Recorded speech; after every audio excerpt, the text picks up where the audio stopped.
ये वाक़या उस वक्त पेश आया जब अलग सुबह अचानक आग भड़क उठी। आग एक फ्लैट में भड़की जिसमें एशियाई कम्युनिटी समेत पाकिस्तानी भी मुकीम थे। आग लगने के दौरान गुजरांवाला से ताल्लुक़ रखने वाले 3 पाकिस्तानी जाँ बहक हो गए।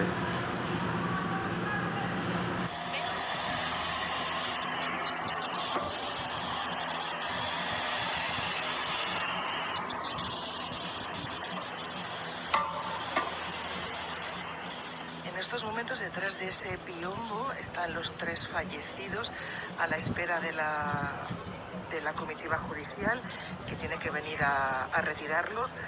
Los bomberos de Barcelona y en la puerta, junto a la puerta, 2 oficiales que han confirmado que no hay daños estructurales en el edificio y que los vecinos podrán regresar cuando se vuelva a ver circulación en esta zona. Los 3 fallecidos son miembros de la comunidad pakistaní y todo apunta a que fue la batería podría ser, como primera hipótesis, un cortocircuito en una de las baterías que cargan de los bicitaxis.